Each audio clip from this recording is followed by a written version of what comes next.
अस्सलाम वालेकुम। कैसी है मेरी यूट्यूब फैमिली। आई होप आप सब खैरियत से होंगे और आप सबको मेरी तरफ़ से ईद का दूसरा दिन बहुत बहुत मुबारक हो।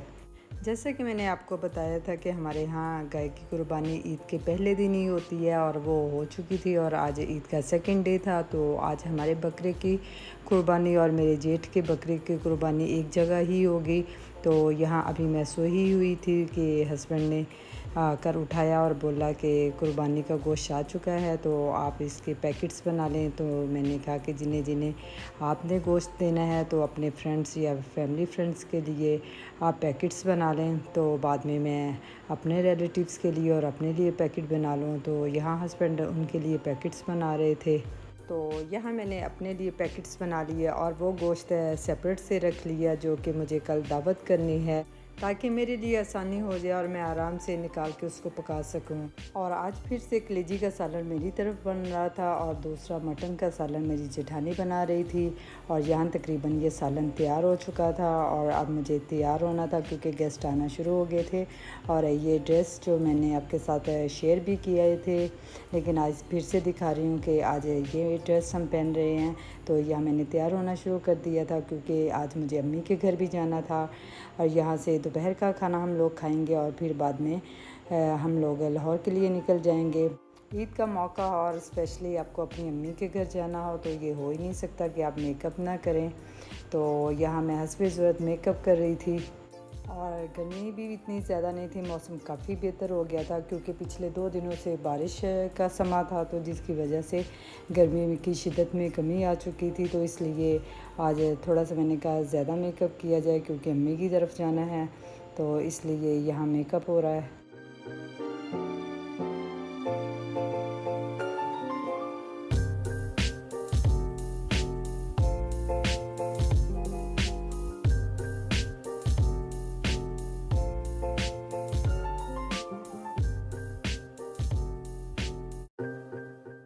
तो यहाँ मैं तैयार होकर अपनी मंजली जिठानी के घर आ चुकी थी और यहाँ सभी गेस्ट भी आ चुके थे, सबसे ईदी मिली और फिर बाद में यहाँ हम लोगों ने गपशप लगाई और थोड़ी फ़ोटो सेशन हुआ क्योंकि ज़ाहिर है आपको पता है कि मुझे अपनी बेटों को तस्वीरें भेजनी होती है सभी रिलेटिव्स की। तो और यहाँ सबसे पहले आदमियों का खाना लग चुका था, उन्होंने खा लिया था, अब हमारी बारी थी और यहाँ हम लोग खाना खाने के लिए कमरे में आ चुके थे।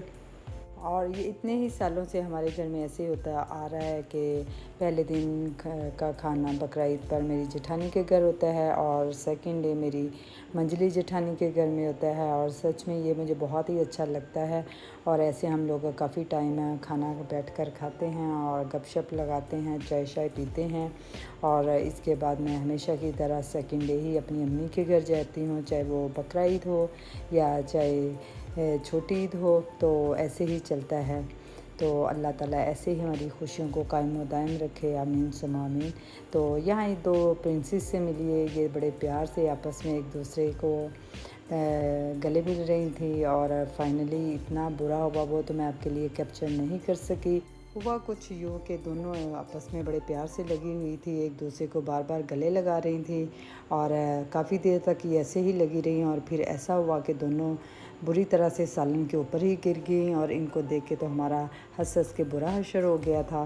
तो बाकी यहाँ हम लाहौर के लिए निकल चुके थे और मौसम भी काफ़ी अच्छा हो चुका था। और सबसे पहले मुझे अपनी छोटी सिस्टर के घर जाना था और जो कि अम्मी के घर के पास ही उसका घर है, तो मैं उसकी तरफ पहले गई और उससे ईद मिल के और फिर उसको मुझे पिक करके अम्मी के घर ही साथ लेके आना था। तो यहाँ हम उसकी सोसाइटी के बाहर पहुँच चुके थे।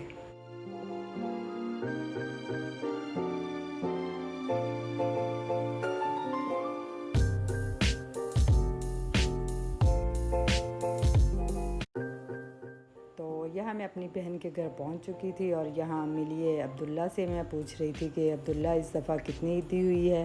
तो वो काउंट करके बता रहा था कि इस दफ़ा ईदी खाला कुछ ज़्यादा नहीं हुई और सभी यही कह रहे हैं कि बकरा ईद है तो ये गोश्त की ईद है। तो ये तो मेरे साथ बहुत ही ज़्यादती हुई। एक्चुअली मैं आपको बताती हूँ कि अब्दुल्ला को ईदी से बहुत ही प्यार होता है और उसको ख़ासकर ईद पर ईदी का ही इंतज़ार होता है और वो इसलिए इस दफ़ा थोड़ा अफसरदा था कि मुझे बहुत ज़्यादा ईदी नहीं हुई और हंस रहा था कि खाला आपने इस दफ़ा ईदी दे के तो मेरी ईदी को थोड़ा इंक्रीज़ करना है। तो यहाँ आप चेक कीजिएगा कि अब्दुल्ला अपने सर पर एक हेड स्कार्फ बांधता है, तो वो एक बहुत ही खूबसूरत उसको सूट भी करता है। तो देखिए कितनी खूबसूरती से वो बांध रहा है। तो आज उसकी मामा उसको बार बार मना भी कर रही थी कि क्या आपने ये अजीब सी हरकतें स्टार्ट की हुई हैं। तो आप भी बताइएगा कि उसको कैसा ये हेड स्कार्फ लग रहा है। तो यहाँ मैं अब्दुल्ला के बारे में ये बताना चाहूँगी कि ये एक माशाल्लाह से प्यारा तो वो है ही है, लेकिन वो बहुत ही बहादुर और निडर सा बच्चा है। वो किसी से भी नहीं डरता सिवाय मेरे हस्बैंड के। तो यहाँ वो अपने बकरे के साथ प्ले कर रहा था। तो यहाँ हम लोग फिर अम्मी की तरफ आ गए थे और वो बैठ के गाड़ी कह रहा था कि अंकल आज मैं ड्राइव करूँगा। तो मेरे हस्बैंड की गोद में बैठकर ड्राइव कर रहा था और स्पेशली उसने अपने कज़न को आज थोड़ा जेलस करना था और उसको सिर्फ ये शो करना था कि वो अकेले ही ड्राइव कर रहा है। तो यहाँ मम्मी की तरफ पहुँच चुके थे और खाना तकरीबन रेडी था। तो यहाँ शाम का खाना खाया जा रहा था। और ईद के सेकंड डे तो हम लोग अपनी भाभी से फरमाइश करके पुलाव ही बनवाती हैं, क्योंकि वो बहुत ही मज़े का पुलाव बनाती हैं। क्योंकि ईद के फर्स्ट सेकंड डे या थर्ड डे तो हम लोग मीट या सालन वगैरह ही खाते हैं, लेकिन अब भाभी के घर आकर हम लोग फिर फरमाइश करती हैं कि आप पुलाव बनाएं, क्योंकि उनका पुलाव बहुत ही टेस्टी होता है। तो यहाँ सभी पुलाव ही ज़्यादातर खा रहे थे और सालन को तो किसी ने हाथ भी नहीं लगाया था। तो यहाँ खाना काफ़ी माशाल्लाह से मज़े का था और पेट भर कर खाया। और इसके बाद हम लोगों ने फिर चाय पी, और चाय तो मेरी स्पेशली भतीजी की बहुत ही मज़े की होती है और हर दफ़ा वही बना के देती है। तो यहाँ चाय पी रहे थे। तो यह मैं आपको बिहाइंड द स्टोरी बताती हूँ अब्दुल्ला की। हुआ कुछ यूँ कि जो मेरी बड़ी सिस्टर सभी बच्चे मिलकर, बड़ी सिस्टर के और छोटी सिस्टर के मिलकर बाहर गोलगप्पे खाने के लिए गए थे। तो वहाँ इन सब की लड़ाई आपस में हो गई और जो बड़ी सिस्टर है उसकी बेटी ने उनके गोलगप्पे फेंक दिए गुस्से से और घर वापस आ गई। तो यहाँ अब्दुल्ला, जो कि मैं आपको पहले ही बता चुकी हूँ कि पैसों का बहुत ही प्यारा है, तो यहाँ वो अपनी खाला के साथ बहस कर रहा है कि आपकी बेटी ने मेरे गोलगप्पे गिराए हैं, तो ज़ाहिर है आप उसके पैसे पे करें। तो यहाँ काफ़ी उनकी मज़े की कन्वर्सेशन है, तो आप भी सुनिए और एंजॉय कीजिए। और यहाँ मैं आज का ब्लॉग ख़त्म करती हूँ और मिलती हूँ आपके साथ नेक्स्ट ब्लॉग में। तब तक अपना ख्याल रखिएगा। अल्लाह हाफिज़। हमारे गोलगप्पे दुकानदार के पास छोड़ रहे हैं। मेरी बात सुनो, आप वो गोलगप्पे उठा के लाओ। क्यों आप क्यों उठा के लाए? जब आपके बेटे ने वहाँ छोड़ के नहीं, वही नहीं गए और जाके कहा तुमने और छोड़ दिया वहाँ पे। सुनो, चुप कर, मेरी बात सुनो ना। इधर मुंह करे अब्दुल्ला, आप वो गोलगप्पे उठा के लाए, ठीक है? मम्मा मैं इसमें फिर उसके टीके लगे। पैसे, मैं फिर उसका नुकसान के पैसे आपको दूंगी। लेकिन ख़राब चीज़ मेरे से तो नहीं उठा सकते। मेरी वो चीज़ ख़राब मुझे ला के दो ना, मेरी मर्ज़ी, मैं वो खाऊं, मैं फेंकूं, मैं करूं, लेकिन आपको पैसे मिल जाएंगे आपकी चीज़ के। मैं पैसे गया। अब मुझे क्या पता, आपने ज़मीन से पकड़ के खा लिया हूँ। हम पागल है खाए। कोई पता है भाई, मैं सबूत के बगैर काम नहीं मानती। हम फिर देखेंगे। हम देखो, मैं मानती क्या देखोगे? मैं नहीं क्या मानती। देखोगे? आप मुझे ला के दिखाओ, मुझे दे दो गोलगप्पे, मैं आपको पैसे दे देती हूँ। इतने बंदे बैठे, उनसे पूछ लो आप। जब आपकी बेटी छोड़ के आई आप क्यों ले गए? नहीं, फेंके तो मेरी बेटी ने, तो उठा के आपका काम है बुलाना। क्यों ले गए? तो फिर मैं क्यों पैसे दूँ?